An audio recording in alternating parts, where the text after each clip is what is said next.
Turkish Cypriots first migrated from Cyprus after the island was leased to Britain in 1878. It was annexed to Britain in 1914. In 1917, the British government signed a treaty whereby people would have the choice to remain as Ottomans or take up British citizenship. From 1931, many Greek Cypriots under the banner of Enosis campaigned to unite the island with Greece. This, along with poor economic conditions, led to further migration. Many settled in the UK, having served in the British forces during 2 world wars. Turkish Cypriots also responded to calls from Britain to help rebuild the country after World War II. Cyprus was granted independence from Britain in 1960, but the failure of power-sharing arrangements between Turkish and Greek Cypriots led to intercommunal fighting in 1963. Jobless, homeless, and with no prospects, many Turkish Cypriots decided to leave, actively encouraged by the Greek-dominated administration. In 1974, the ruling junta in Greece and those Greek Cypriots who supported them staged a coup to unite Cyprus with Greece. Turkey, as one of the guarantors of the Republic of Cyprus, intervened. The result was the division of the island into 2 separate states. Turkish Cypriots moved to the north and Greek Cypriots to the south. Lives and land were lost. Today, the Cyprus issue remains mainly unresolved, although talks continue. Mistrust between the 2 communities, as well as political and economic sanctions against North Cyprus, continue to affect people's lives. Many of the Turkish Cypriots who came to the UK settled in London. They worked long hours with low pay in catering and clothing industries. Today they have grandchildren, great-grandchildren, and even great-great-grandchildren who work in different professions and consider Britain their home. For those first pioneers, home is the village and the vineyards of their youth, their back garden in Hackney and Palmer's Green, or both. Yeah, there he is, Horoz Ali, my great-grandfather. So how old is he there? He should be, in theory, about 120 there. So did you meet him? No, I personally didn't. And I said to my father, Dad, you should have interviewed him a lot more. I mean, he's a wealth of knowledge. So what was his role in what? He was the gatekeeper at Kyrenia Gate. In 1878, the British landed in Cyprus. The Ottoman Empire at the time retained sovereignty, but allowed the British there to do their business, and they needed as a base, really. And he wouldn't let them in to Nicosia, because at Kyrenia Gate he locked the doors. The story goes that they had to camp outside, the whole British army, or the contingents of it. Anyway, he had to be told in no uncertain terms, let them in, they have a right to come in, etc. And apparently he reluctantly opened the doors. How strange. And the British entered Cyprus formally. So what was his reason, do you think, for not letting them in? I wouldn't know what my great-grandfather's mind would have think, but probably said, what are these foreigners doing here? Remember, he's an Ottoman, and he had an Ottoman mentality, and whether he would think he's surrendering his country or what, I really wouldn't know, but he obviously didn't like the look of them. I am chair of the Council of Turkish Cypriot Association. It is an umbrella organization. This year, 2017, it is 100 years Turkish Cypriot people had a chance to move from Cyprus to the England and other countries, because on 27th of November 1917, the island was ruled by the English government. They had an order, either if you choose to have the Turkish passport, you have to leave the country. You are entitled to get the British passport, so you can stay in the island or you can come to London, or you will be a Cypriot. I was always fascinated. If people live in their home, it must be a reason, and usually the reasons, either you're looking for a better place, for a better lifestyle, or you have to move because your life is life-threatening. And I thought, let's find out what was the reason. I mean, if everything is very well, you know, you live in a good life, why you have to live? Especially the nice weather, nice island.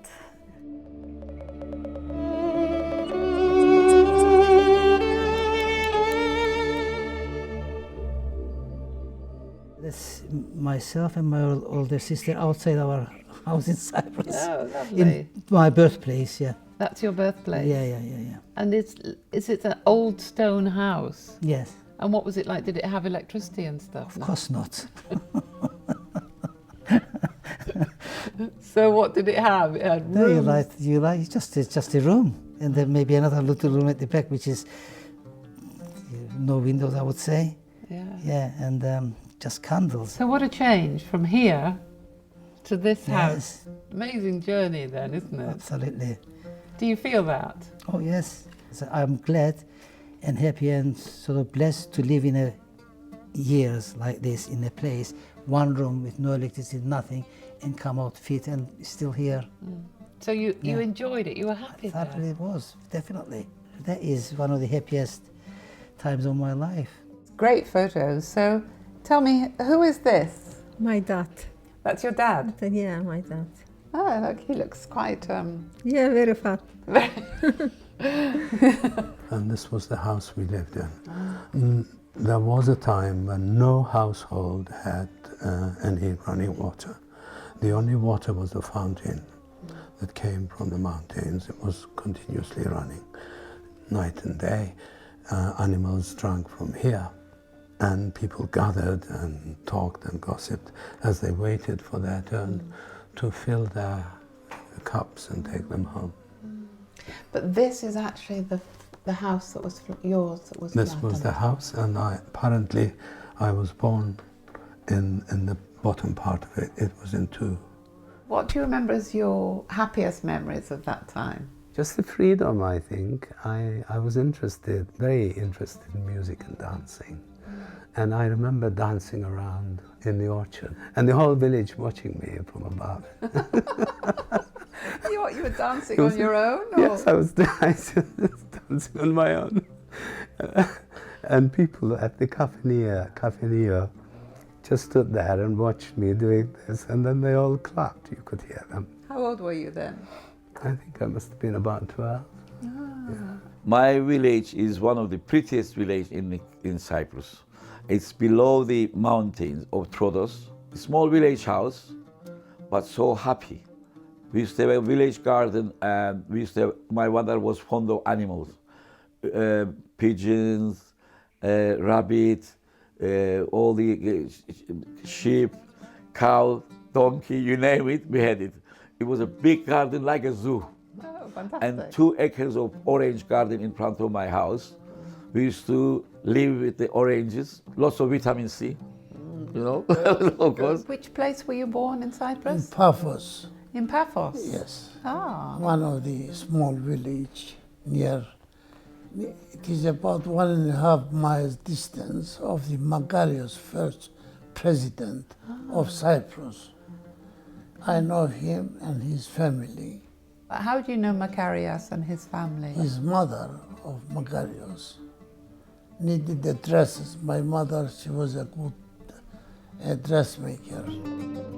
My father had a herd, we had land, not very rich family, but reasonable family. And we had a lovely lifestyle. And it was a village mixed Greeks and Turks together. About 500 Greek population and 120 Turk. And up to 53 maybe, I had lovely Greek Turkish friends playing together, going and helping our dads together. It was a lovely, beautiful, peaceful life, I would say, at that time. That's What what I was your remember. father? What was his job? He didn't work for anybody. He was like carpenter. He was making instruments, like I showed it to you, the lutes. Because he was making instruments, he was playing them as well. He had his little group. And he was doing all the weddings for Greeks and Turkish alike. That's why I just remember so nicely the music. I've grown up with it. That's him with his trilby hat in Cyprus.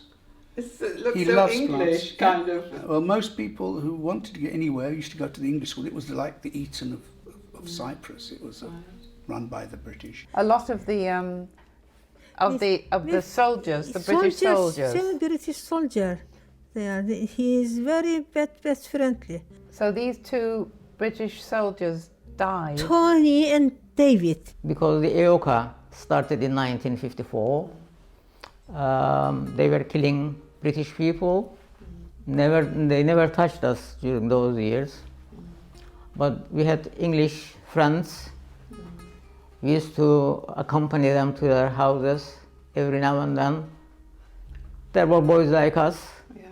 We didn't want them to be harmed. So you were doing sewing for the English families? Yeah. Oh, so what were you making? Dresses or what were you making? Dresses. I was quite young, but I do remember I used to go out in the street and play with the Greek children, and we had some Armenian neighbors as well, you know, and far as I remember as a kid, there was nothing about you are Turkish, I'm a Greek or anything like that. We used to have about 400 Turkish and about 400 Greek people. It was a mixed village, and they were living a little bit separate from each other, but it was communicating each other as well. And that's why it was very successful, because we used to copy from each other. We used to speak each other's language, which was very good. Our main visitors, friends in our village was Greek people coming in, as well as some Turkish from the Nicosia, the big town. They were having sing songs, and my mother was cooking them something basic, like frying eggs, what have you. They were always drinking. And I was always enjoying myself, especially when the music came up. So there was no trouble whatsoever. It was good, no question about it. When we left that place, probably it was late 40s, early 50s, we moved to the northern side, which was, as I said, predominantly Turkish. Then that's where I went to my primary school. And then when we were going on holidays, going back to my original thing, it wasn't, as I left it was changes. You could sense that something was changing. Because normal people, they don't hate each other, let's say. But the people on top are different.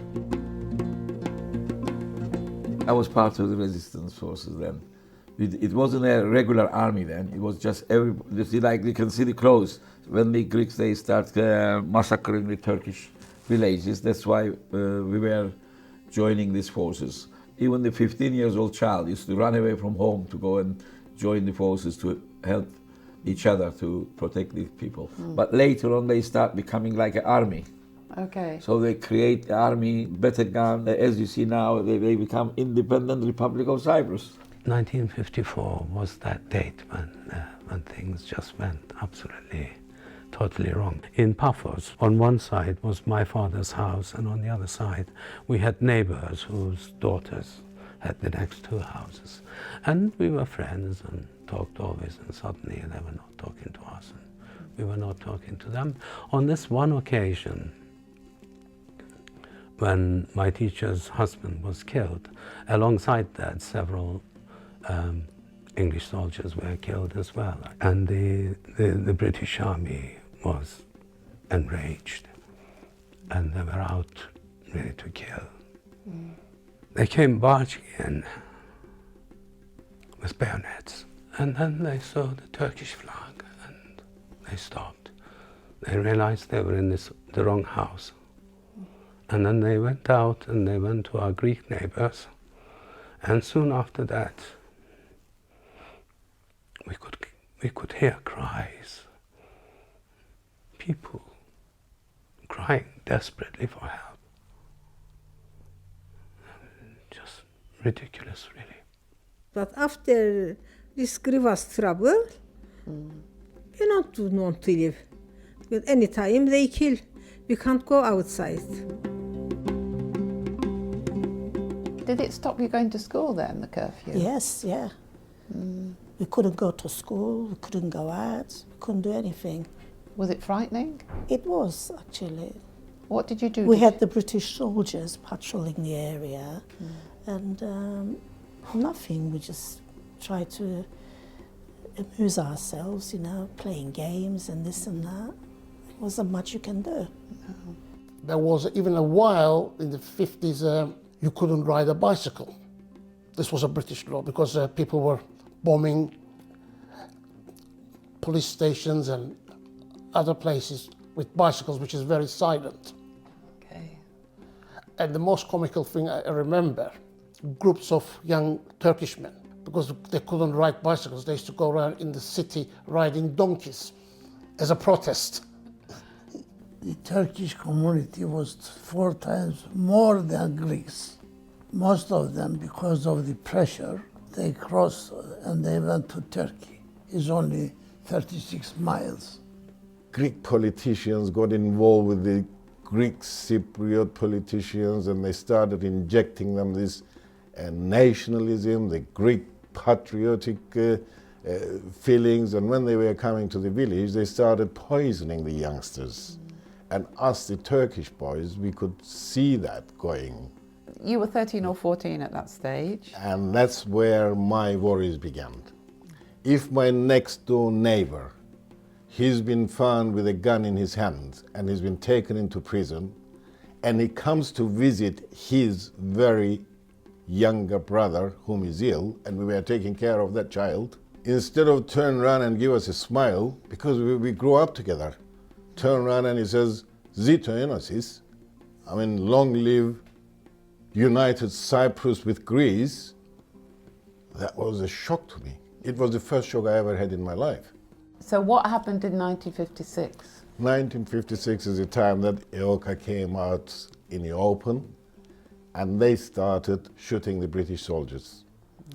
Obviously, they wanted Britain to leave Cyprus, and they started demonstrating at schools, in towns, screaming and shouting, we want to unite with Greece, this is a Greek island, ignoring the Turkish population, and obviously the British law and order, it was in order at the time.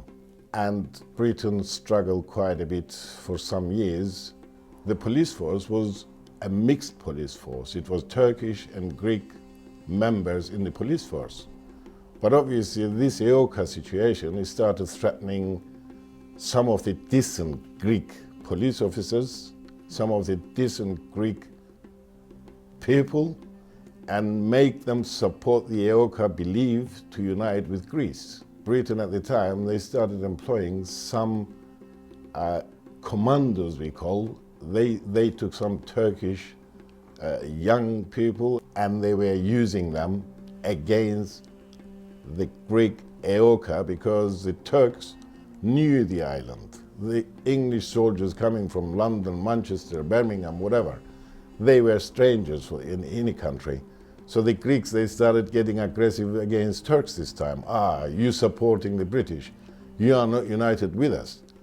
But we're going to send the English home, and then it's going to be U-turn. This is the language they are using, threatening the Turkish population. And somehow we lived until 1960. 1960 is Republic of Cyprus this time. Britain pulled away, they got their 2 bases, and that's it. Do what you like from here on. Would you tell me about your wife? My wife, where she grew up and what happened to her during the Troubles? She came 1963 to 1974 time in Cyprus. When she was 7 years old, she was living in Paphos, one of the Paphos village, Hulu, named Hulu. Greek and Turks was again same as my village. They were mixed together.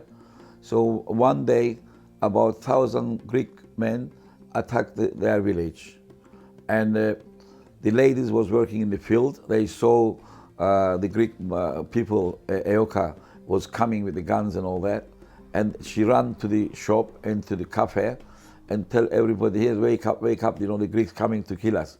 So 10 old relatives, men, with their shotguns, they start defending the village. My wife left with a 90, just night dress on, nothing else, 7 years old. And they left the grandfather, 90 years old, and grandmother in the village. When they come to the village, they torture the grandfather to tell them which way they gone, what they done, and he didn't tell them which way they disappear. They killed the granddad, and they left the blind grandma. Grandma was 90 as well. So I went to my supervisor and said, "Sir, as you see, there are not many Turkish people here at present. If it is okay, I want to leave." He went upstairs and saw the big boss. And he came downstairs and said, "Okay, you can go, my son." He was a very nice man to us. And he said, "Did you come from the Greek side of the square?" I said, "No, I came from the other side." He said, "Don't go through Medaksa Square. If anybody sees you and recognizes you, you're gone." So I said, "I don't normally travel that way." And I said, "But I came by my bike." "Okay," he said, "get on your bike. I'll follow you behind." He was such a nice man. He was Greek? He was Greek, yeah. We were not politicians, you see. We are good human beings. The Republic of Cyprus hasn't been built on a proper agreements. It was, but the Greeks, they said, at the beginning, they did say, Makarios said it himself, these agreements are my jumping board. I'm going to jump on it, and flew over, and one day we're going to be united with Greece. 74, when the war started and we had a bomb coming in the house, we had a lot of people hiding in our house that day. They took us to the football ground. As we were going there, we seen another dead person lying on the floor. My sister asked my dad, "Don't hold me up, Dad, put me down." And he goes, "Why?" "Because they're going to kill me first." They took all the men one side and the woman one side. It was a big trauma, seeing all the men one by one there, and you thinking they're going to kill them. And Mom never lost his hope. She started saying, the Turkish plane came, they're going to save us. And all of a sudden, all the women, "Oh, they're going to save us, we're not going to die, don't be afraid." And when you look at the sky, what was in the sky? It was just a bird, no plane. But I believe that was the hope. We waited there a couple of hours, then the United Nations came. They took all the men, all of them, they came to northern Cyprus, but my dad said, "No, I'm going back and I'm going to look after all the women and everything over there. I'm not leaving my wife and the children and go the other side." He was the only one came back.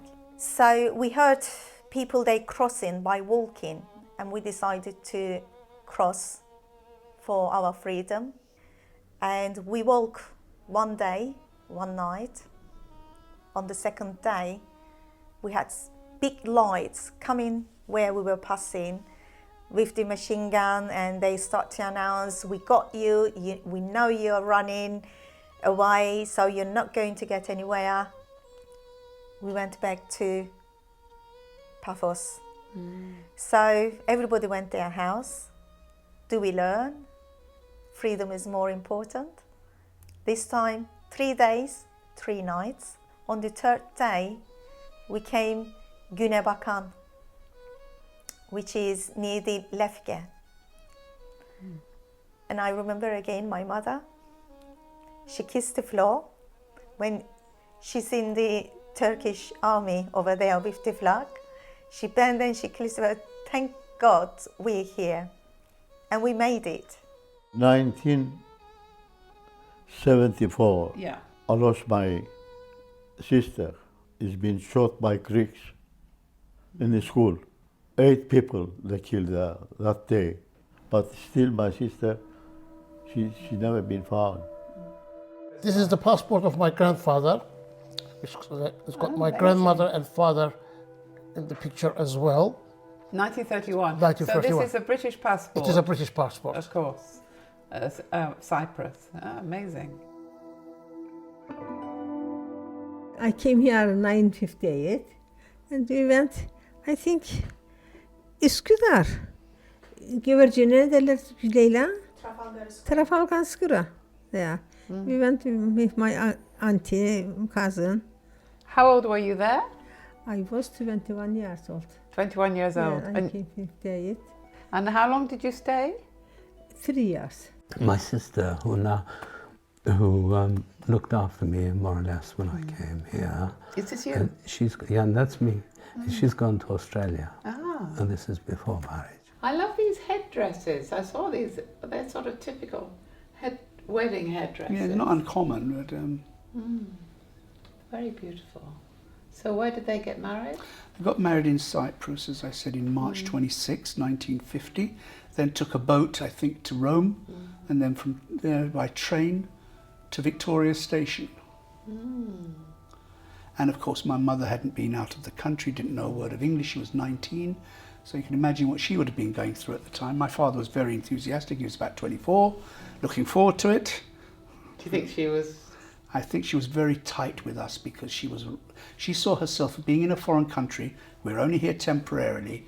Take care, don't lose your culture. She would always try to keep us under tight rein because she didn't understand or know how long we were going to be there. There was only two things as far as I know. My opinion was either Turkey or England. Turkey was out because we didn't have a Turkish passport. By birth we are British. So obvious reason was come to London. And uncle being here as well, sent us invitation.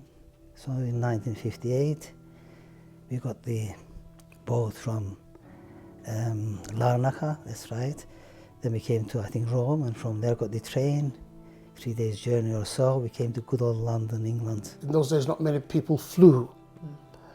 That was a nice experience because it was the first time I'd been in a large ship, although I had been in small boats in Cyprus. And I loved the lift because it was the first time I seen a lift. You go in, you press the button, you're on a different floor. I thought it was magic as a kid. Yeah. Why? Because if I stay there, I will be refugee as well. Yeah. Yeah. You see, no job. I'm English anyway. I came back to my country. That's me. Oh, that's you. What age were you then, do you think? I think about 9, 10 in London. In London. So that would have been just when you'd come back. That's right. Remember my grandmother saying to me, "You're going to England, but don't eat pork," And we still have a joke about it. First Christmas, and roast turkey. It must have been the first time I'm having, the breast of turkey nice and white. And I looked and I said to my hala, "I'm sorry, I can't eat this." And she said, "Alan, it's lovely." And in Turkish I said, "I don't eat lovely." And what were your expectations? What did you think England would be like? That life would be easier, that I would be able to do it. I expected it to be quite foggy, and the sky being very low. And the sky being low? Oh. Yes, and so it is, yeah. Oh, I've never thought of the sky as low. Yes, because the clouds are so low, and they're sometimes right down to the ground. Really? Whereas in Cyprus, it's so open. Open and blue. Oh, yes, and blue. How beautiful. Blue sky and sunny, of course, Yeah. most of the time. I can't speak well English. I don't know which bus gone there. My son told me, "I will go with you. I will show you. When you go bus stop, you will look where you want to go, right there. You will take its bus." So he helped you? He learned me, yeah. So when people came to England, people were very helpful to you? Yeah, everybody helped me. They were all very nice. Excellent. Then I was very nice to them as well, of course. It helps. Of course it helps. It's obviously your charm. It's very good. Everything was so different. That was very interesting for us. There was all sorts of British people here, and over there, we knew them as bosses. But here, it was so different. Oh, interesting. So the British people weren't bosses here. Yeah. I used to get teased at school, you know. Nothing violent or, you know, even small words, you know. They used to call me Turkish delight. I mean, it's not a bad thing, you know, but, you know, and, you know, Turkey or, you know, we have you for Christmas and things like that, you know, childish things, you know. First, when I came, it took me a long time to get used to this country. You know, it was difficult for us. You know, you come from different country, different language. And I was looking up my head, looking for skyscrapers, never seen any. I thought, what is this? In Nicosia, we had higher buildings than London. That's the only thing I remember about London. It was like a big, sleepy village, but it was good. No regrets, definitely. No regrets. We were used to the open areas, you know what I mean? But we came here and we're living in a little flat, cooped up. It was a bit hard at first. This is my father's restaurant in Wardour Street. Ah, look, fantastic. So what year would that be? Late 40s, early 50s. Another shop he had as a greengrocery that was in Kilburn as well. And it's my father and myself outside the shop. Oh, There's my father in England. Great. With I think a friend of his who he probably did business with, I don't know. And you can see in the window the Turkish conserves Yes. that my father would import into the country. That's Tamek there. This is me in my carefree time when I was part-time teacher Ah. and renting a house. Renting a house. Renting a room in a house.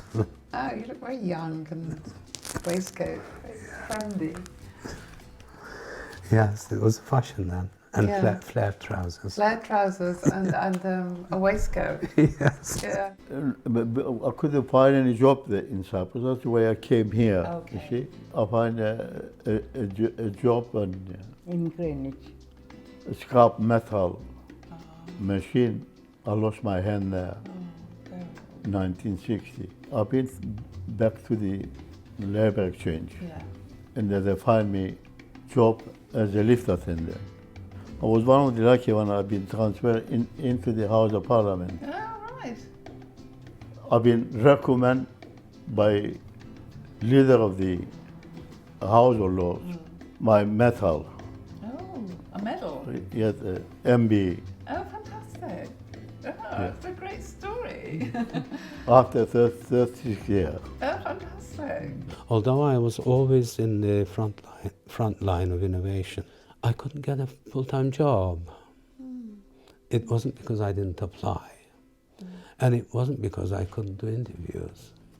One head of department once mentioned that in one application that I made, they rang her to ask whether I could speak English, because my name was Kazim. You're cringing.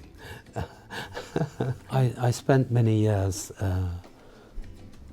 heading the ESOL department, which was a very large department, with about 80 members of staff. The recommended ratio of management is 1 to 15. I had 80 members of staff. And did really well, I think, because when the college was inspected, my school was the only one that got it too. The sad thing was, I was very sleepy when I was doing my homeworks, and I must tell you this as well, which is very interesting. I went to doctor to give me tablets, so keep me up at night, and he said to me, well, everybody asking is sleeping tablet to sleep, and you're asking me tablet not to sleep. What are you doing? When he knows that I sleep only 3 hours a day, so he chucked me out from the clinic. So I went to the Jewish governor. I said, Governor, what should I do? I can't study because I get sleepy because I work too many hours, college, everything.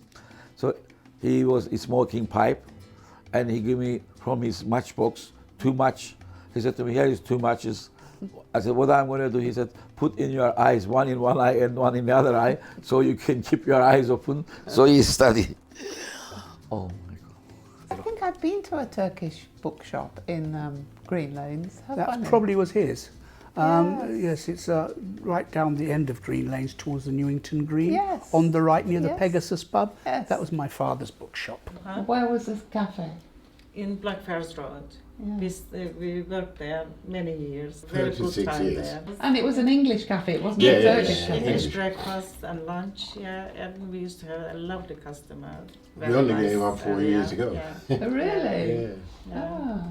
So who did what? Did you do the cooking? Who did the cooking? No, No, we we used had to have a cook. chef. She was I was the doing sandwiches. sandwich maker. He was doing the talking mostly. Oh, that's your mother. Yes. Did she come and live here then? Yeah, she lived with me 20 since from the first child. Yeah. My mom came here. Without her, we couldn't succeed because she looked after the little ones. Yes. While my wife was helping me, same time, it's great, helping family each other. That's you. It's nice. And that's me and my wife. Oh, that's lovely. I thought I slipped my wife in there as well. Otherwise you feel left out. I had a fiancée in Istanbul, Turkey. It was very difficult to get her here. I have lived with that lady 47 years, 10 months, and 20 days. Oh. Even if I live 7 centuries, I wouldn't have enough love. Did you get married to somebody from Cyprus? Cyprus, yeah. So It was funny, really, because he was my brother's best friend, and he must have liked me, I don't know. He wanted to marry me. Now I'm enjoying my grandchildren. do they speak Turkish and English, or what you speak to them in? Their mother and father always speaks Turkish to them. I get told off because I slip in and out of Turkish and English. Interesting. Yes, which my daughter-in-law sometimes calls it the Tarzan language, mixing the two languages together. This is in the Turkish Cypriot community in the early 50s. That's my father. Only other gentleman I know is Mr. Ali Fuat. And most presumably everybody else in this photograph is not with us. And is that in the place in Soho, do you think? That's right, yes. So that's the place that your uncle Yes. helped set up? Yes. In Derby Street, okay. Great. They're all men, there aren't any women there. Yes. This is the pictures these are the ones which our adult group, when they went to Cyprus, and they went traveling all over Cyprus to different towns, and we make shows to people. We decided to set up a Turkish supplementary school, so everybody they can learn their mother and tongue language. Because I believe that bilingualism is always good for children, is good for their brain, and in their future, another language is always helpful to them, you see. Or English people, they were coming and they were saying, we want to learn Turkish. Even afterwards, we set up a group for the ladies, which is adults education. If they want to learn Turkish, they can learn. Your brother had vineyards. Yeah, Lovely, lovely. it's in the Greek sector now. Ah. You can't. So you don't have the vineyards anymore? No, not anymore. No. So what is your mother doing there? Is she working in the vineyards, or She used to, yeah. She used to. This is an old photograph. Yes, yeah. Yeah.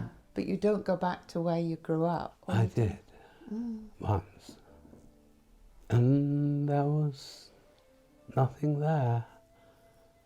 The house I grew up in was level to the ground. One looked for the lively household with 9 children, later 7 children, ducks and chickens and rabbits and cows and donkeys and horses. And all I could do was hear these sounds, but the house was gone. Then I think the stones were used for building other houses, which is fair enough. The Greeks, they too left their homes and livelihood and went to this house. So. What do you think is going to happen to Cyprus? Do you think? Well, my present thing is improve the way it is. Keep the southern side, northern side separate with understanding, the borders are open, mutual understanding it must be, as it is more or less now. Would be of course nice to have one big island, one government, everybody living happily ever after, but at present situation it won't happen. We said with my husband, when his settlement happened, we were going to move and live over there. It's shame, 44 years now nearly, and it's still no agreement. And I really, really feel about my community. They haven't got, it's still freedom. They cannot, it's still fly directly other countries. It's not recognized, but there's a people living in there and they have every right, like my next door neighbor going Cyprus and coming back. I can go Cyprus and come back. They also need to fly everywhere freely, and they also need to recognize by the world. Why not? Why this embargo for the people? And we can see that now 40 years gone past since 1974, 43 years anyway, and we don't come to a solution. We just can't agree on anything at all. It's not a Greek country, it's not a Turkish country, we shared it. I suppose it would have been the best solution. Keep the doors open, interact with each other, deal with each other, respect each other. No killings, no guns, no problem. This should have been the best solution for Cyprus. So where is home for you? Now, Sydenham Green. I am happy here. So you're happy in London? When I die, you must estate me here. I speak with my daughter. You not bring me Cyprus or another where. I'm going to in and out. In and out? In and out. London. It has to be London. This is my home. We don't feel Cypriot anymore. London is my home. London is your home? Yes. You say that very definitely. Yeah. Why? I've got my children here, I've got my grandchildren here, my grandchildren's children are here.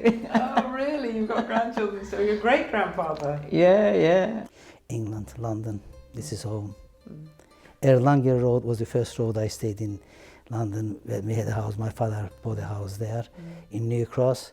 So to my dreams, that house comes in home as this home. And Blackheath is home now. This is my home. I love Cyprus. I go there twice a year. This is all I've known since I was 13 years old. I want to say home is where you live. And I like England, I do like it. But my heart is in Cyprus.